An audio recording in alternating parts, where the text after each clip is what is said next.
Donc, bonjour à tous. Aujourd'hui, on va faire la correction de l'activité sur la dissolution. Alors, la dissolution, ça fait évidemment partie du chapitre sur les mélanges que nous avions commencé en classe avant le début du confinement.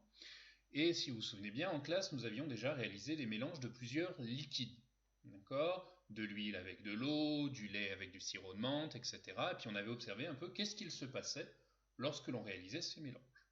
Alors la première chose qu'on avait constatée, c'est que parfois les liquides pouvaient se mélanger, et puis parfois les liquides ils se mélangeaient pas. Alors on avait l'impression peut-être pour certains qu'ils se mélangeaient au début, et puis si on le laissait reposer, par exemple c'était le cas pour l'huile et l'eau, au bout d'un moment, eh bien l'huile allait à la surface, l'eau tombait au fond, et on avait à nouveau les deux couches qui se formaient.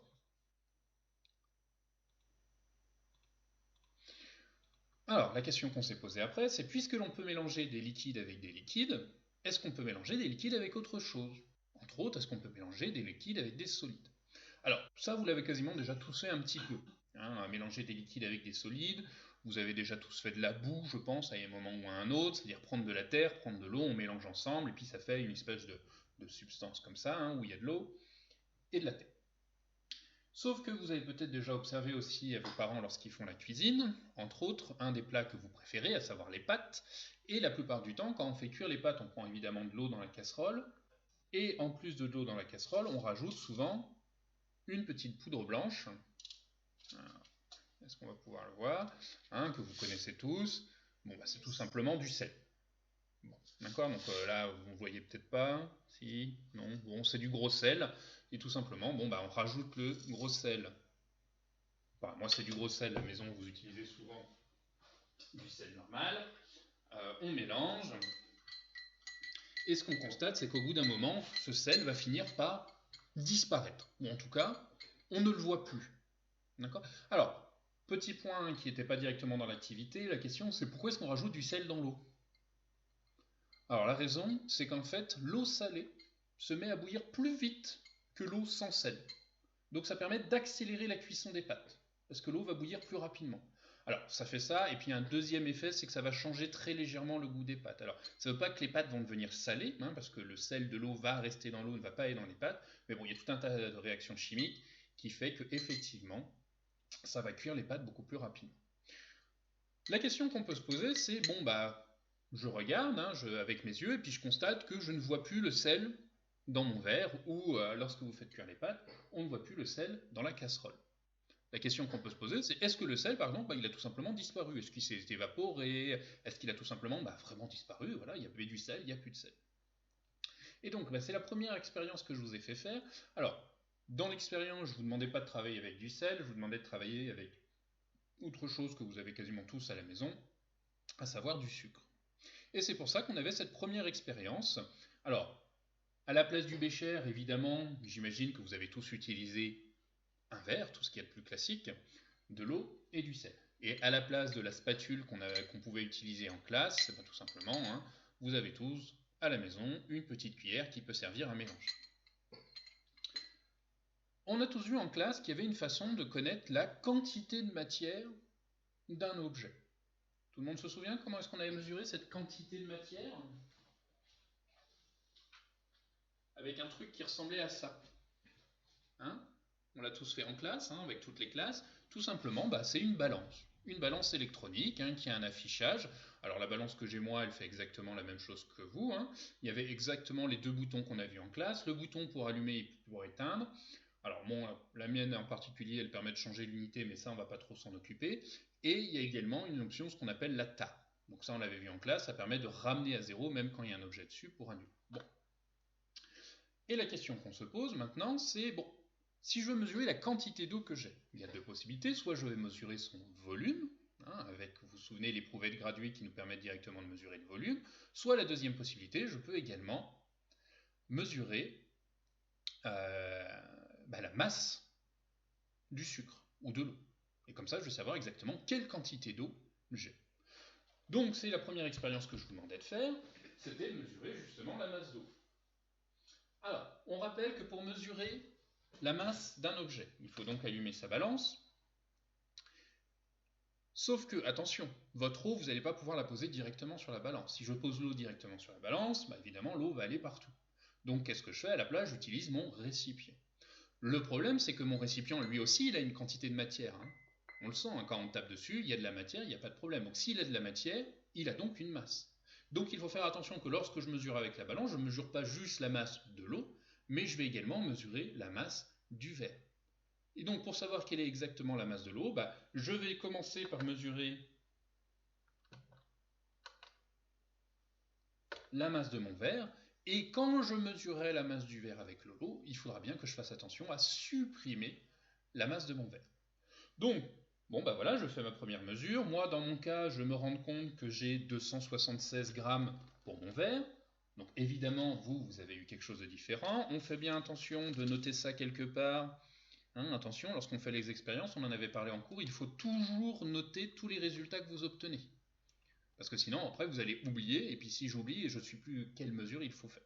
Hein, je crois qu'il y avait eu un groupe en classe qui avait justement eu ce problème, qui ne se souvenait plus du tout de la masse du verre qu'ils avaient, et qui avait dû recommencer l'expérience depuis le début, parce qu'ils ne savaient plus quoi supprimer. Bon, donc 276, et puis après, je rajoute une certaine quantité d'eau. Bon, à la maison, vous avez utilisé directement le robinet, moi j'ai simplement pris un récipient avec de l'eau, et je mesure de l'eau. Alors la quantité n'était pas importante, la seule chose qui était évidemment importante, c'était bien de faire attention de ne pas dépasser la limite de la balance. Hein, vous vous souvenez, en classe, on avait expliqué, les balances, elles peuvent mesurer jusqu'à une certaine masse, et si je dépasse cette masse, j'abîme la balance. D'accord? Donc il faut bien toujours rester en dessous de cette limite. Bon, je regarde ma balance maintenant, ma balance m'affiche 350 grammes.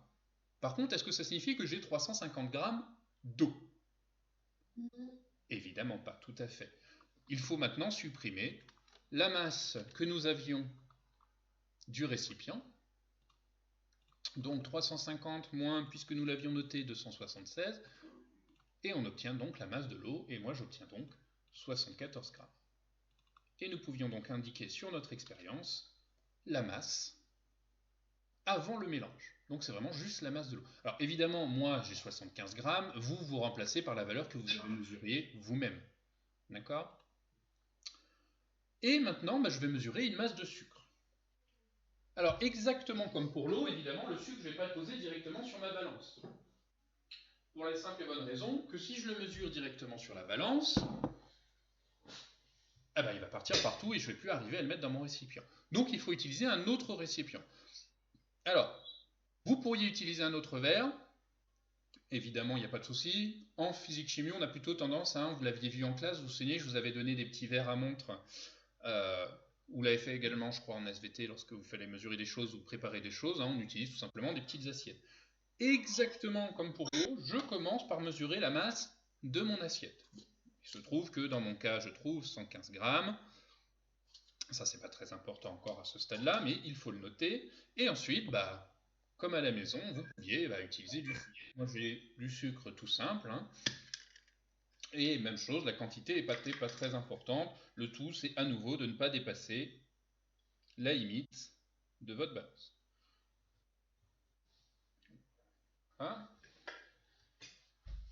Et je trouve, en ayant posé le sucre sur mon assiette, une masse de 133 grammes. À nouveau, est-ce que ça signifie que j'ai 133 grammes de sucre? Pas tout à fait. Il va falloir à nouveau supprimer la masse de l'assiette. Donc, j'avais 130 grammes total, moins on a dit que mon assiette à moi faisait 115 grammes, et je trouve donc que j'ai 20 grammes de sucre. Donc dans mon activité, hop, je rajoute la masse du sucre que j'ai trouvé. Et maintenant, j'ai mon récipient avec mon eau, j'ai mon assiette avec mon sucre, je peux donc verser mon sucre dans l'eau. Et je mélange. Alors évidemment, on mélange bien jusqu'à ce que le sucre ait complètement disparu. Et là maintenant, il y a deux possibilités. Puisque j'ai rajouté une certaine quantité de sucre et une certaine quantité d'eau, j'ai deux cas possibles. Premier cas, le sucre et l'eau sont toujours là. Mais c'est simplement qu'on ne voit plus le sucre. Le sucre est caché quelque part dans l'eau. Alors ça, vous pouvez imaginer, comme des élèves qui seraient dans une forêt. Les élèves pourraient par exemple se cacher derrière les arbres. Je ne verrai plus les arbres, enfin je ne verrai plus les élèves, mais Les élèves n'ont pas pour autant disparu, ils sont juste cachés. Bon, on peut imaginer que c'est ce qui se passe avec mon sucre. Ça, c'est la première possibilité. La deuxième possibilité, comme on a dit, c'est que le sucre est disparu. Résultat, lorsque je vais mesurer mon mélange, si jamais le sucre a disparu, je devrais trouver quelle masse. Si vous regardez, j'ai dit la masse de l'eau 74 grammes, la masse du sucre 20 grammes. Qu'est-ce que je devrais trouver comme masse si jamais les deux... excusez-moi, si jamais le sucre avait disparu. S'il a complètement disparu, qu'est-ce que je vais trouver comme masse alors? Alors, vous pouvez écrire dans la discussion. Alors, d'après vous, qu'est-ce que je vais trouver comme masse si jamais je mesure? Marquez-le directement dans la discussion. Vous pouvez taper la réponse.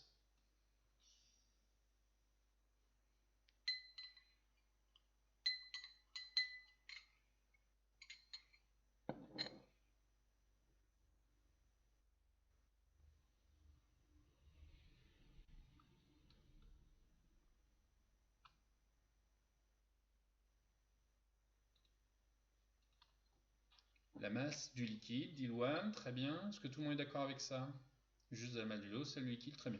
Tout à fait. Si jamais le sucre a disparu, je ne devrais trouver la masse que de l'eau.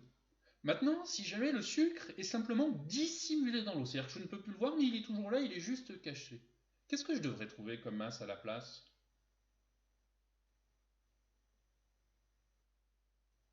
Est-ce que je vais trouver 75 grammes, qui est la masse de mon liquide?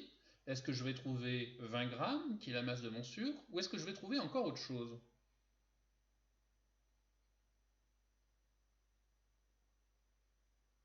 Tout le monde est d'accord avec Lauric? La masse des deux ensemble, nous dit Tiffaine. La masse du liquide plus celle du solide, nous dit Lauric.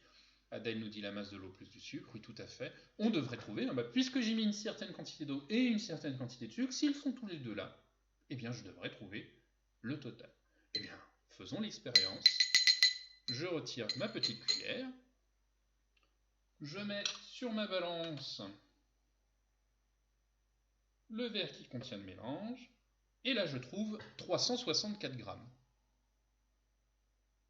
Alors, à votre avis, pourquoi je trouve 364 grammes et que je ne trouve pas 74 ou 74 plus 20? Oui, Soufiane?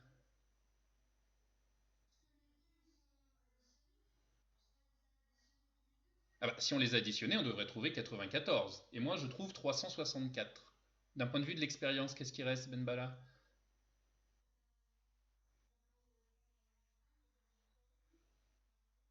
Ah, mais dans ce cas-là, on devrait trouver une masse plus petite. Moi, je trouve une masse plus grande. Réfléchissez. Il est où mon mélange? Oui, Sofiane? Ah bah, il est dans le récipient. D'accord? Donc, il ne faut surtout pas oublier de soustraire ensuite la masse du récipient. D'accord?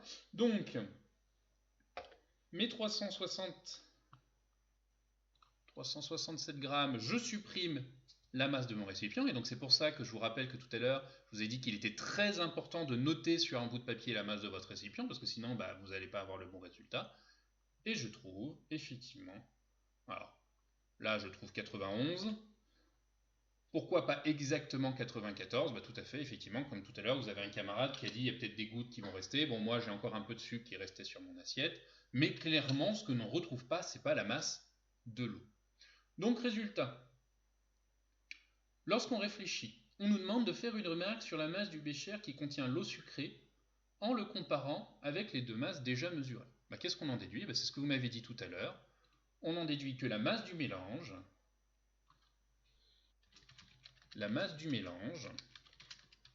c'est la masse du liquide plus la masse du solide. Hop, on va mettre ça en rouge pour que tout le monde retrouve facilement lorsque je mettrai le document sur Pronote. Comme je vous ai dit, ensuite sur Pronote, je vous mettrai ce document corrigé que nous sommes en train de corriger ensemble, et je mettrai également la vidéo, le lien vers la vidéo que je suis en train d'enregistrer. Alors, ensuite, on vous donnait un petit peu de vocabulaire. On nous dit que les solides qui sont capables de se dissoudre dans l'eau sont solubles. A l'inverse, ceux qui ne peuvent pas se dissoudre dans l'eau, on dit qu'ils vont être insolubles. Attention, on ne dit pas non solubles, on dit insolubles. on en avait parlé un peu en classe qu'il y avait certains mots qui étaient construits en additionnant certains mots. Hein, donc, insoluble, ça veut dire non, ça veut dire le contraire de. Donc, insoluble, le contraire de soluble, donc insoluble, qui ne se dissout pas, non. On nous demande ensuite de compléter la phrase suivante en entourant la bonne réponse en italique. Donc, moi, je vais simplement changer la couleur. Hein. Lorsque l'on mélange du sucre avec de l'eau, cela forme un mélange. Alors, homogène ou hétérogène? Allez, on se rappelle un peu ce qu'on avait discuté en classe.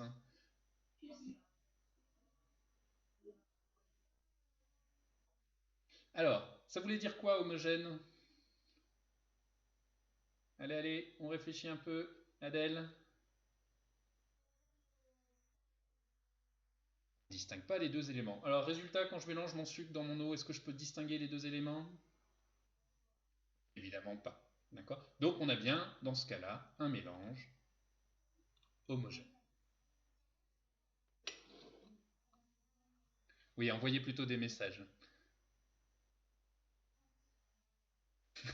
Oui, tout à fait, c'est pas grave.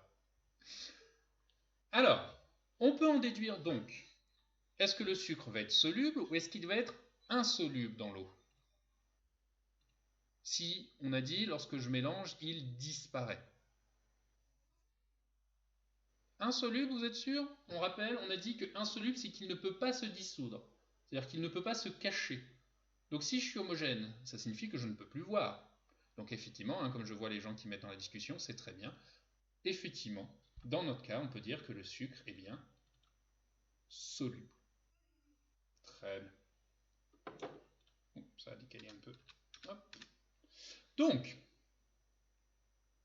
il y avait une deuxième expérience que je proposais. Alors, je demandais à ce que cette expérience ne soit faite qu'avec l'accord de vos parents. La raison, c'est que pour pouvoir la faire, il faut utiliser beaucoup de sucre. Puisqu'on va utiliser beaucoup de sucre, on peut comprendre qu'on n'ait pas forcément tous envie de gâcher beaucoup de sucre. Hein, parce que là, quand on parle de beaucoup de sucre, il faut presque la même quantité de sucre que d'eau pour que ça fonctionne. Donc évidemment, c'était à faire avec eux. Donc certains l'ont fait, certains l'ont pas fait. Bon. Donc, là, on a dit, quand j'ai mélangé mon sucre c'est complètement dissous. On a dit qu'on avait environ 20 grammes de sucre. On a mesuré tout à l'heure, on a plus ou moins 50 grammes d'eau. Bon, on a 70 grammes d'eau, mais voilà, on est à peu près dans les mêmes quantités. Et on nous demande de rajouter du sucre, rajouter du sucre, rajouter du sucre, et rajouter du sucre, étape par étape. Alors évidemment, je précise bien de mélanger à chaque fois. Et quand je dis mélanger, c'est que parfois il faut attendre quand même un certain temps. D'accord? Il ne suffit pas juste de poser et puis attendre un tout petit peu. Ça va fonctionner la première fois, mais quand vous allez rajouter du sucre, du sucre, du sucre, vous allez voir que ça va mettre de plus en plus de temps à se mélanger. Hop. Donc je vais mettre une bonne quantité. Si vous regardez bien, là sur la caméra, vous voyez, on a presque la même quantité de sucre que d'eau. Alors à votre avis, là, avec cette quantité de sucre, est-ce que ça va pouvoir se mélanger? Ah bon? Il y en a qui ont fait l'expérience? Alors, tu avais mis quelle quantité avant que ça ne se mélange plus du tout?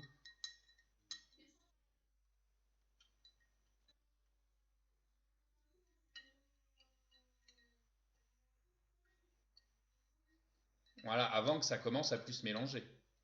D'accord? Voilà. Donc effectivement, pour 70 grammes d'eau, il faudrait que je refasse les mesures. Je crois qu'on peut rajouter presque 50 grammes de sucre. D'accord? Donc presque la même masse de sucre que d'eau et ça va quand même arriver à se mélanger.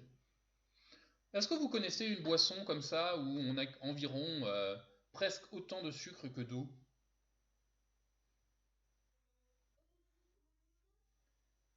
Alors le Fanta, pas forcément, mais effectivement le Coca-Cola. Le Coca-Cola, vous regarderez un jour la quantité, vous regardez, il y a la recette qui est au dos, et vous regarderez quelle quantité, quelle masse. Alors Monster, je ne crois pas qu'il y ait autant. C'est très sucré, mais c'est surtout qu'il y a beaucoup d'autres produits. Ils sont d'ailleurs pas très bons pour votre cœur. Tout ce qui est Monster, Red Bull, etc., à votre âge, c'est très déconseillé. Votre cœur est encore en train de finir de se former, et à votre âge, ça peut créer des problèmes cardiaques pour plus tard. Alors effectivement, dans le Coca-Cola, il y a énormément, 6 morceaux de sucre dans une canette, tout à fait. C'est assez énorme, 6 morceaux de sucre, vous les empilez, voilà. C'est beaucoup. Par contre, si maintenant je continue à mettre du sucre, donc on a dit, hein, voilà, regardez d'ailleurs si vous regardez, on se rend compte que effectivement dans mon verre, quasiment tout le sucre a fini de se dissoudre là. Alors bon, il va finir tranquillement de se dissoudre. Mais imaginons que je rajoute encore du sucre. Est-ce que je vais pouvoir rajouter autant de sucre que je veux et que ça va faire simplement une espèce de boue à la fin?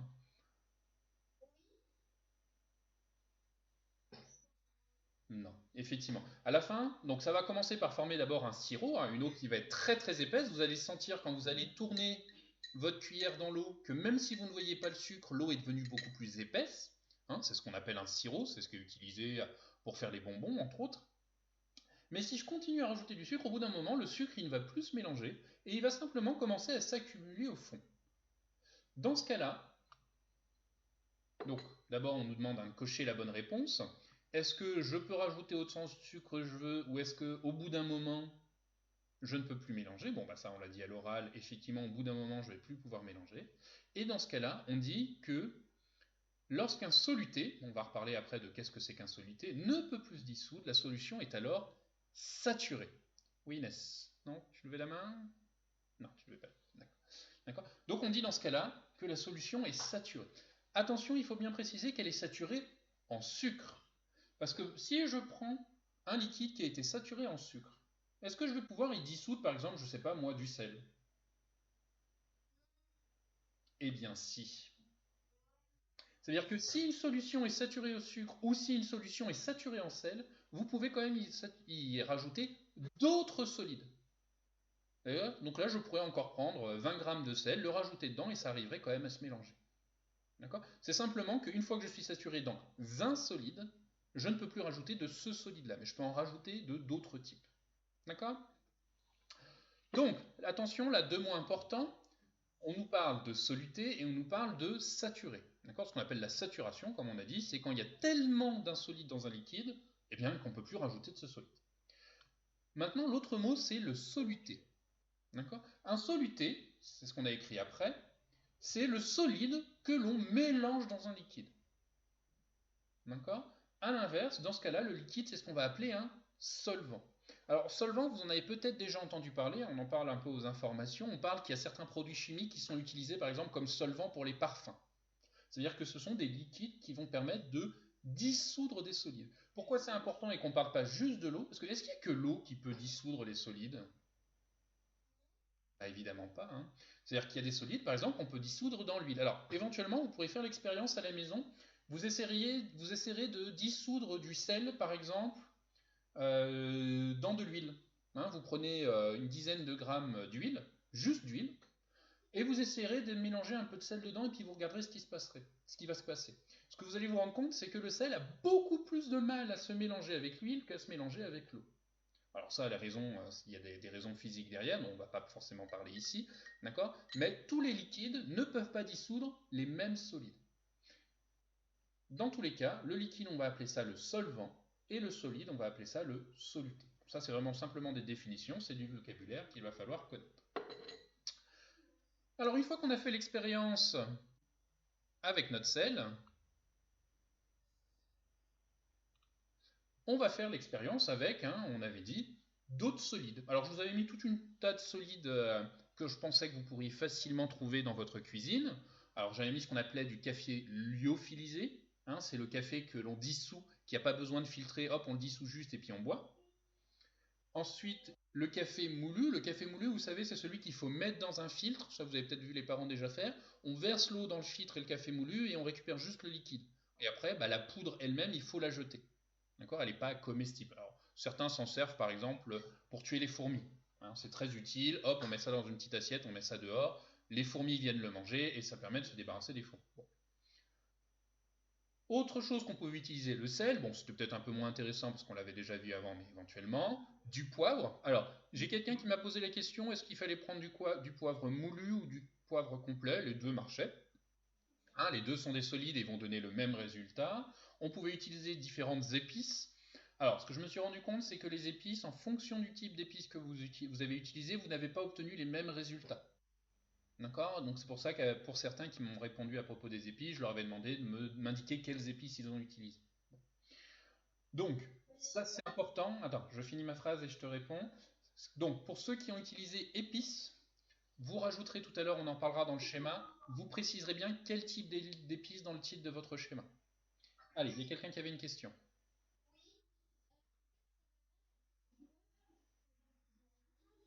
Alors, c'est une épice, le poivre. Bon, j'ai précisé le poivre ici, mais effectivement, le poivre est une épice. Tu as tout à fait raison. D'accord. Voilà, je l'ai mis à part parce que je savais que le poivre était dans quasiment dans toutes les cuisines, alors que les épices un peu plus variées, c'est pas forcément le cas. C'est pour ça que je l'avais mis un peu à part, mais tu as tout à fait raison, le poivre est une épice. Hein, c'est une plante. Le poivre, ce qu'on appelle les épices, en gros, c'est toutes les substances qu'on utilise pour donner du goût au plat qui sont faits à partir des plantes. Euh, Autre possibilité, bah, prendre du sable. Hein, bon, le sable, vous en avez presque tous dans le jardin, ou si vous n'avez pas du sable, à la place de la terre. Hein. Le sable et la terre vont donner le même résultat. Et ensuite, bah, je vous demandais de faire l'expérience, d'observer vos expériences, et évidemment, après, on l'a expliqué en cours, dès qu'on fait une expérience, il faut faire le schéma de notre expérience, de façon à ce que les gens puissent savoir ce qu'on avait, enfin, l'expérience qu'on a fait, les résultats qu'on a obtenus. Alors, vous avez vu en plus, hein, je vous avais fait la moitié du travail, j'avais déjà représenté le bécher, le récipient, sur l'image. Bon, eh bien commençons, imaginons un... alors, est-ce que parmi les gens qui sont présents, il y a quelqu'un qui avait utilisé du café moulu? Hein, pas du café lyophilisé, mais du café moulu. Oui. Alors, vous avez donc mis de l'eau, vous avez mis votre café moulu, vous avez mélangé un petit peu. Est-ce que ça a complètement disparu? Non, hein. Donc effectivement, sur mon image, je commence par représenter l'eau. Alors attention, hein, on rappelle, il n'y a pas besoin de mettre de couleur. Donc j'ai juste besoin de mettre la surface. Pourquoi est-ce que je l'ai fait comme ça, la surface? Est-ce que quelqu'un peut me rappeler la propriété des liquides qui m'oblige à faire la surface comme ça? Attention Maxime, ton micro est activé. Merci de le désactiver lorsque tu n'as pas la main levée. Merci. Alors, on avait dit que les liquides, leur surface, elle était toujours quoi? Horizontale et plate. Tout à fait. Donc je le fais. Et ensuite, Julia, même chose, on désactive le micro tant qu'on n'a pas la main levée, s'il te plaît. Voilà. Et donc, bah, évidemment, hein, si ensuite mon café moulu ne disparaît pas, bon, bah, j'ai juste à rajouter dedans, hein, je peux rajouter, hop. Alors, moi, je mets des petites étoiles, hein, mais vous pouvez mettre un peu ce que vous voulez. Ce qui est important, c'est qu'on voit bien qu'il y a des petits solides. On entend. Hop, on rajoute simplement des petits solides dans le liquide. Et comme à chaque fois qu'on fait un schéma, oui Sofiane, tu ne me vois pas votre écran de porte. Ah, pourquoi personne ne me l'a dit? Là c'est bon, vous voyez? D'accord. Alors très rapidement, on remet au début, hein. On rappelle là où il fallait mettre la masse, masse du sucre, masse du mélange. Comme je vous ai dit, moi j'ai simplement réécrit, voilà, la masse du mélange c'est la masse du liquide plus la masse du solide. Moi je n'ai pas entouré, j'ai mis en rouge simplement, voilà, pour qu'on puisse retrouver. Attention Julia, ton micro.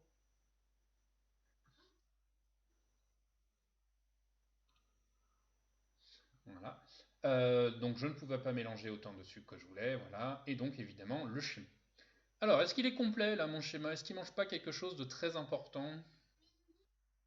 Petit, tout à fait. Donc nous on a dit c'est bécher contenant un mélange d'eau et de café moulu. Alors, évidemment, vous, à la place, dans le titre, vous pouvez très bien mettre verre contenant, hein, puisque c'est un verre que vous avez utilisé. Mais si nous avions été en classe, évidemment, c'est bien un bécher qu'on aurait utilisé. Oui?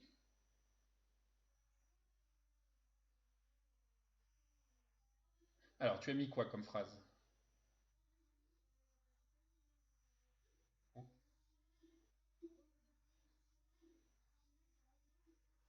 Oui, oui, pas de souci. D'accord? Pas de problème. Évidemment, hein, vous n'avez pas tous utilisé ce mélange-là. Voilà, on va en présenter 3 d'exemples, mais vous en avez certainement utilisé d'autres. Très bien. Ensuite, passons par exemple au... Qu'est-ce qu'on pourrait utiliser d'autre? Qu'est-ce que j'ai mis dans la liste? Allez, disons le sel, justement. Est-ce qu'il y en a qui ont fait le mélange eau et sel? Bien. Alors, qu'est-ce que vous avez vu lorsque vous avez fait le mélange eau et sel? Donc, évidemment, on a toujours le liquide, ça ne change pas. Donc, on fait bien notre liquide, hop, voilà, en faisant la surface, et je mets mon sel dedans. Est-ce que je vais toujours le voir, mon sel, une fois que je le mélange? Non, évidemment, il ne va pas apparaître, donc je n'ai pas besoin de mettre autre chose sur mon schéma, hein. Le mélange est bien homogène. Par contre, je n'oublie pas de mettre le titre, donc bécher contenant un mélange d'eau et de sel. Donc évidemment, vous remplacez.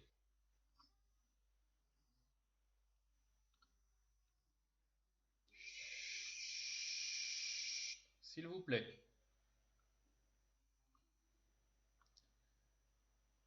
Alors, maintenant, est-ce qu'il y en a qui ont utilisé du sable ou de la terre? Oui, Loane. Alors, qu'est-ce que tu as observé lorsque tu as mélangé le sable et la terre?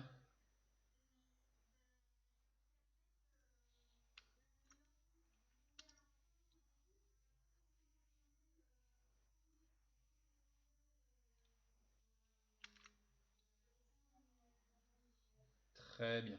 Donc, en gros, il ne flottait pas. Hop, je vais simplement le représenter au fond. Hop, peut-être un peu plus sombre pour qu'on le voit. On se retrouvait effectivement avec deux couches différentes. La première couche où on avait simplement toute l'eau qui restait, alors qui devenait de moins en moins trouble, hein, elle pouvait rester un petit peu trouble. Certains m'ont fait effectivement des schémas où ils montraient par exemple celui avec la terre que l'eau restait quand même un peu. Maxime, s'il te plaît, ton micro. Effectivement, il reste un peu de sable dedans, d'accord, ou ça peut prendre un peu de coloration, et effectivement, au fond du récipient, on se retrouve avec une couche, hein, où se trouve le solide. On n'oublie pas à nouveau, comme à chaque fois, on met bien le titre de notre schéma, donc bécher contenant un mélange d'eau et de sable dans notre cas, alors, ou de terre, hein, si c'est de la terre que vous avez utilisée. Alors, on rappelle, un liquide obtenu après dissolution d'un corps dans l'eau, alors ça c'est encore un nom, une définition à connaître, le mélange lui-même, hein. Alors attention, cette fois-ci c'est bien le mélange lorsqu'on dissout quelque chose dans de l'eau, pas de souci Adèle, d'accord? Donc solution aqueuse, ça ne marche qu'avec l'eau, hein. Si vous vous souvenez bien, on avait parlé aqua, ça veut dire eau, hein. On avait parlé un peu d'aquifère par exemple, donc quand c'est un mélange avec de l'eau, c'est bien une solution aqueuse. Alors, on revient ensuite, on nous demande quels sont les mélanges qui forment justement des solutions aqueuses. Alors, parmi mes 3 exemples à moi, bécher contenant un mélange d'eau et de café, bécher contenant un mélange d'eau et de sel, bécher contenant un mélange d'eau et de sable. Alors, on rappelle bien, une solution aqueuse, c'est lorsque le solide s'est dissous. S'il s'est dissous, est-ce que je peux encore le voir? Non. Donc les solutions aqueuses, ça va être celles où on ne peut plus voir le solide.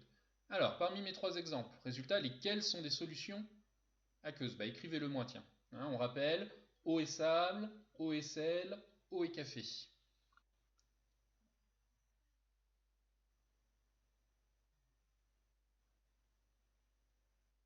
Très bien.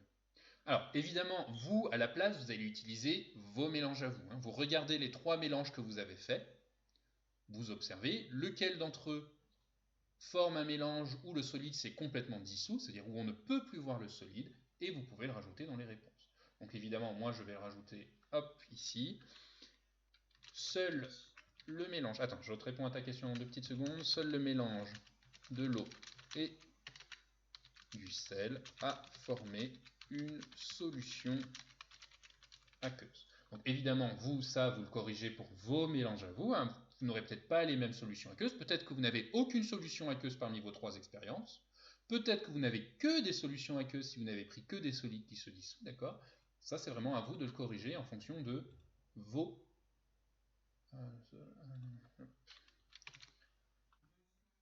Alors, il y a quelqu'un qui avait une question.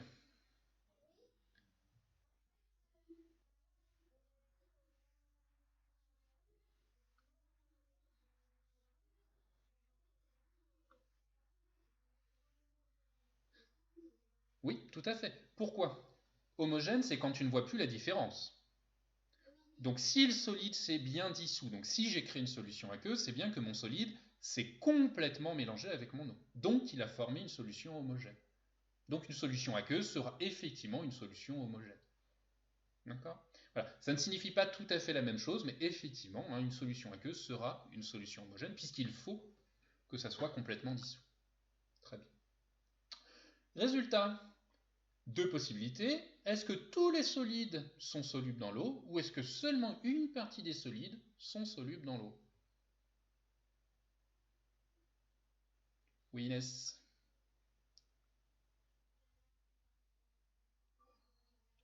Tout à fait. D'accord? Et donc, effectivement, il y a certains solides que l'on pourra dissoudre dans l'eau et d'autres pas. Alors, ce qui est intéressant, c'est que certains solides sont très facilement solubles et d'autres le sont qu'un tout petit peu. Donc, par exemple, hein, on a vu le sel et le sucre, ils sont très solubles dans l'eau. Dès que je mélange un tout petit peu, hop, ils se mélangent tout de suite. Par contre, il y a d'autres solides qui prennent énormément de temps à se dissoudre. Vous savez tous ce que c'est le calcaire? Hein, vous en avez peut-être déjà vu. Le calcaire, c'est entre autres ce qui nous permet de faire les craies. Hein, les craies qu'on utilise sur les tableaux noirs, ils sont principalement faits de calcaire. C'est une roche qui est blanche. C'est une roche qui est soluble dans l'eau, mais qui est soluble dans l'eau très difficilement, un tout petit peu. C'est-à-dire que dès qu'on mélange un tout petit peu de craie dans de l'eau, elle est très très rapidement saturée. Donc il faut beaucoup beaucoup beaucoup d'eau pour dissoudre la craie, le calcaire. Sauf que nos sols sont formés avec beaucoup beaucoup de calcaire. Ce qui fait que l'eau des rivières souterraines, lorsqu'elle passe dans le sol, eh ben, elles peuvent dissoudre un peu la roche qui est sous nos pieds. Et en dissolvant un peu cette roche, eh bien, elle va petit à petit former des grandes galeries, hein, ça vous en avez peut-être déjà entendu parler, ce qu'on appelle entre autres les nappes phréatiques, ben voilà, parce qu'en gros, l'eau mange petit à petit le calcaire. Alors, ce qui est important, c'est aussi que ben, même certains métaux peuvent tout doucement être dissous par l'eau. D'accord? C'est un phénomène un peu différent qu'on appelle la corrosion, mais voilà, il y a beaucoup de choses qui peuvent se dissoudre, mais en très très petite quantité. D'accord pour tout le monde là-dessus? D'accord? Donc, on rappelle, on résume un peu tout. On a vu les mélanges de deux liquides. Ça nous a permis de définir ce qui était homogène et ce qui n'était pas homogène, qu'on appelle quelque chose d'hétérogène. Homogène, on a dit que c'est quelque chose où, lorsqu'on le regarde avec les yeux, hein, c'est pour la définition pour cette année, lorsque l'on regarde un mélange homogène, on ne voit pas la différence. À la place, un mélange hétérogène, on peut voir la différence. Par contre, ce qui est important, et ce qu'on vient de voir aujourd'hui, c'est que homogène, ce n'est pas que pour les liquides. C'est-à-dire que deux liquides peuvent être homogènes, deux liquides peuvent former un mélange hétérogène, mais c'est aussi vrai si je mélange un liquide avec un solide. Ça peut aussi former hétérogène, ça peut aussi former homogène. D'accord? Donc bien attention, hein, n'allez pas me dire un mélange homogène, c'est forcément avec deux liquides. Non. Un mélange homogène, c'est simplement bon, bah, qu'on ne voit pas la différence. Typiquement, mon assiette est homogène. Pourquoi est-ce qu'elle est homogène, mon assiette? Bah, tout à fait. Hein. C'est pas un seul matériau qui sert à faire. Hein. Ça, c'est fait avec de l'argile. Dans l'argile, il y a du sable, il y a eu de l'eau, il y a différents matériaux dedans. Hein. C'est pas quelque chose de pur, il y a plein de matériaux dedans. Et pourtant, lorsque je regarde mon assiette, je ne vois pas les différents matériaux. C'est bien un mélange, mon assiette. C'est un mélange de différents solides. Et comme je ne vois pas les différents solides dedans, hein, je ne vois pas, ah tiens là il y a de l'argile, ah tiens là c'est du sable, je ne vois qu'une seule chose qui est formée d'un seul tout, donc mon assiette est un matériau homogène. D'accord? Donc homogène ça marche pour tout. Question, est-ce que vous êtes un mélange homogène? Ah bon? Quand vous vous coupez, on voit pas la différence entre votre peau et le sang qui sort? Ah bah si, d'accord? Est-ce que vous voyez la différence entre vos cheveux et vos yeux? Bah oui. Donc vous êtes bien un mélange, hein, on a expliqué, dans vous, il y a de l'eau, il y a plein de choses différentes, d'accord? Mais on peut voir la différence. Donc vous êtes bien un mélange de matériaux hétérogènes, d'accord? Donc hétérogène et homogène, ça correspond bien à tous les mélanges quels qu'ils soient.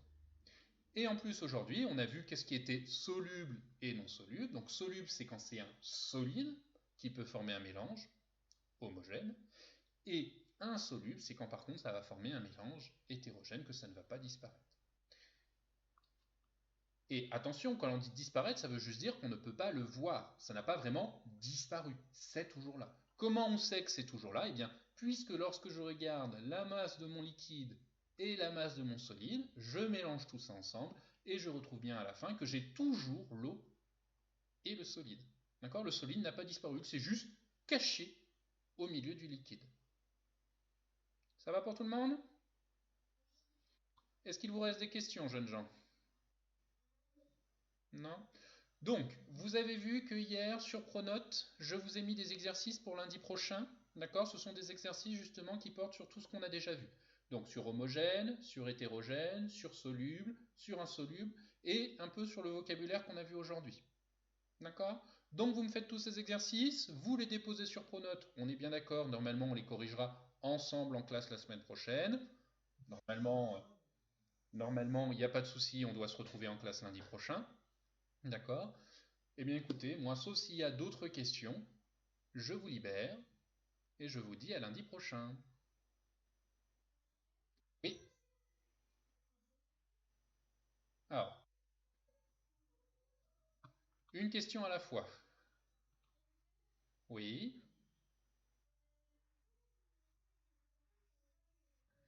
oui, tout à fait.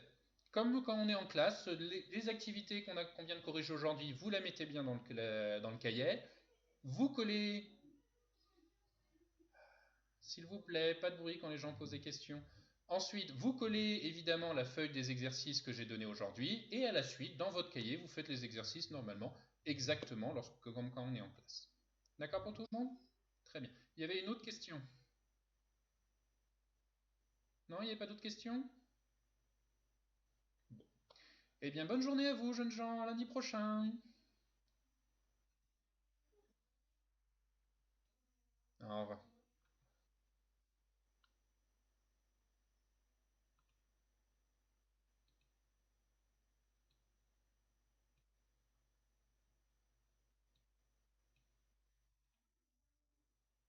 Goodbye.